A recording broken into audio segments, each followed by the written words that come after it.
Olá, tudo bem? Eu sou o pastor Juan Nossi, daqui da PIB-BH, Primeira Igreja Batista de Belo Horizonte, e é uma alegria muito grande ter você como nosso ouvinte. Nós começamos em janeiro em Mateus, já estamos em Lucas, e o nosso plano é percorrer todo o Novo Testamento neste ano de 2025, e você é o nosso convidado. O texto de hoje está em Lucas capítulo 14, abra sua Bíblia comigo para que você acompanhe a leitura e tudo aquilo que Deus vai falar ao seu coração. Lucas 14, começa Jesus nos mostrando de que ele era o tempo todo observado. O texto diz: certo sábado, entrando Jesus para comer na casa de um fariseu importante, observavam-no atentamente. Tudo que Jesus fazia, ele era observado, a multidão estava de olho, os fariseus estavam de olho, os líderes religiosos estavam de olho, o tempo todo as pessoas estavam observando Jesus, e a mesma coisa acontece com o cristão.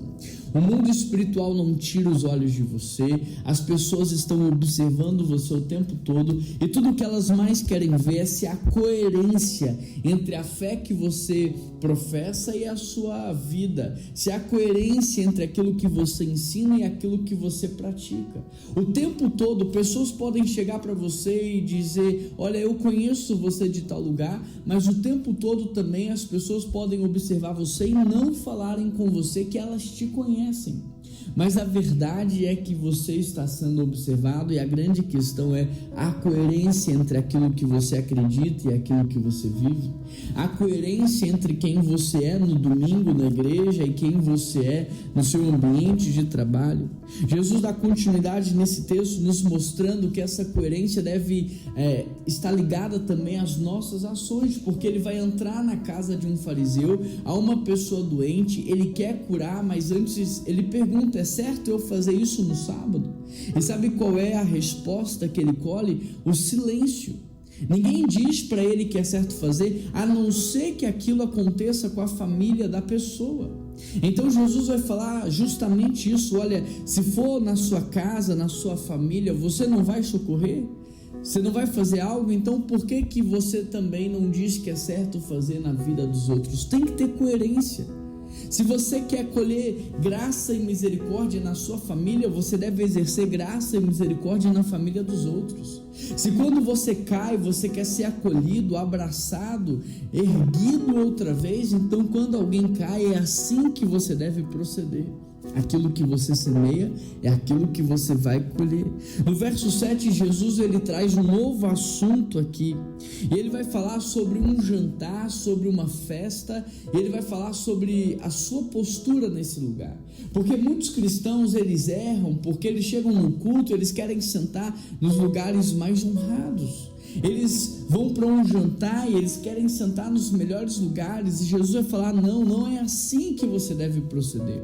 Quando você estiver num jantar, numa festa, procure os lugares que ninguém quer se assentar. Então, se você for alguém digno de honra, você será convidado a sentar num lugar de destaque. Mas será muito pior você sentar num lugar de destaque e ser convidado a sair dele.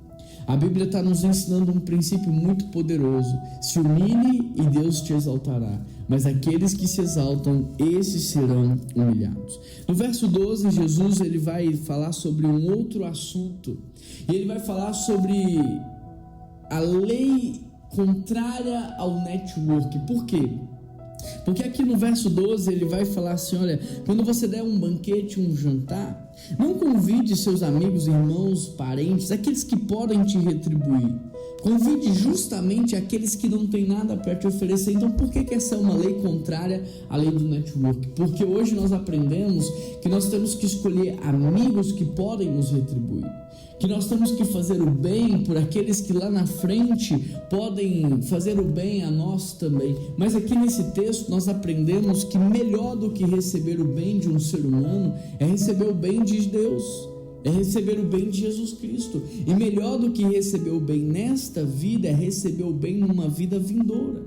Então Jesus está dizendo aqui o seguinte: olha, há muitos que são ricos nessa vida, mas que serão pobres na eternidade. Então, se você pode escolher, prefira ser rico na eternidade. Agora, para ser rico na eternidade, você tem que investir na vida eterna. E como é que você investe na vida eterna? Fazendo bem àqueles que não podem te retribuir. Porque quando você faz a alguém que não pode devolver para você o que você fez, então é Deus que vai fazer isso por você. E quando? Na eternidade.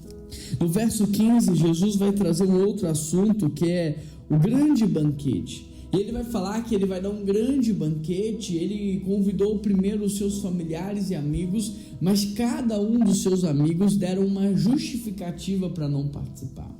Uns disseram: estou trabalhando. Outros: estou estudando. Outros ainda falaram: estou cansado. Outros disseram: preciso cuidar da minha família.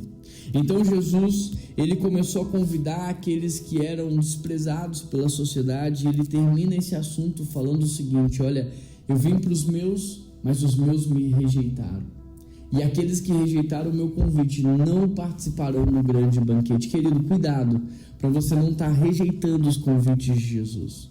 Cuidado, porque ele pode estar chamando você e você negando.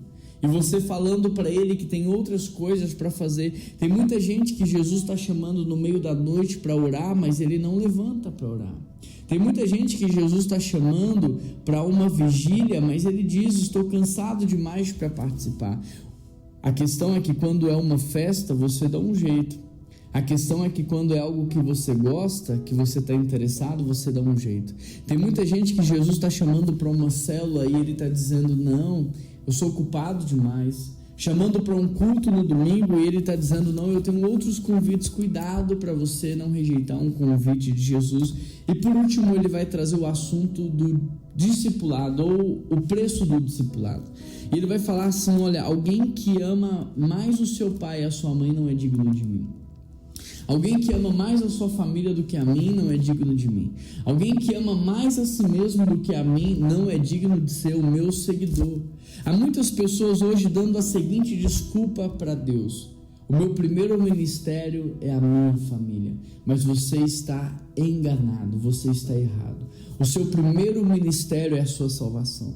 O seu primeiro ministério é a sua santificação. O seu primeiro ministério é a sua vida com Deus, é a sua intimidade com Ele. É você viver de acordo com a sua identidade e cumprir o seu propósito nessa terra. Entenda uma coisa: se você coloca Deus em primeiro lugar, se você vive uma vida de santidade, se você vive uma vida de intimidade com Ele, então naturalmente, como consequência natural, você será um bom cônjuge, um bom pai, uma boa mãe, você cuidará da sua família. Agora, se você não coloca Deus em primeiro lugar, se você não vive uma vida de santidade, se você não tem intimidade com Deus, sabe o que você vai fazer? Você vai destruir o seu casamento, você vai destruir a vida dos seus filhos e você vai acabar com a sua família. É isso que Jesus está dizendo aqui. Não tem como você ser cristão se você coloca qualquer outra coisa no lugar de Cristo. Ele deve ocupar o senhorio e o trono da sua vida. Ele deve ser a sua prioridade total. Viver para Ele, por Ele, deve ser a sua prioridade. Quando você faz isso, todas as outras coisas vão caminhar de maneira ordenada e de maneira saudável. Vamos orar? O texto termina dizendo, lá no verso 32, 33 e 34, que nós devemos calcular a obra, que nós devemos calcular. Não tem como entrar numa obra sem calcular o preço dela, não tem como entrar numa guerra sem medir se você é capaz de terminá-la ou não. Eu queria orar por isso, porque não tem como você falar assim: eu quero seguir a Cristo, eu quero imitar a Cristo, eu quero ser um discípulo de Cristo, se você não está disposto a arcar com isso até o fim. Aquele que põe a mão no arado, ele não pode olhar para trás. Aquele que é seguidor de Cristo, ele deve permanecer fiel a Cristo até o fim. E eu quero orar para que Deus nos ajude. Deus, nos ajuda, Pai, primeiro a reorganizar a nossa vida e a nossa agenda em torno do Senhor. Nos ajude a colocar o Senhor em primeiro lugar. Nos ajude a colocar o Teu reino em primeiro lugar. Nos ajude, Deus, a viver de acordo com a nossa identidade, o nosso propósito, para que todas as outras coisas entrem em ordem na nossa vida, Pai. Ó Deus, que o Senhor nos dê a graça para praticar tudo o que nós aprendemos aqui no capítulo 14. A viver uma vida coerente, a viver uma vida de integridade, a aceitar o convite que o Senhor tem nos feito, a viver uma vida de humildade, Pai, e de fato colocar o Senhor em primeiro lugar. Essa é a oração que nós fazemos, em nome de Jesus que nós oramos. Amém, amém e amém.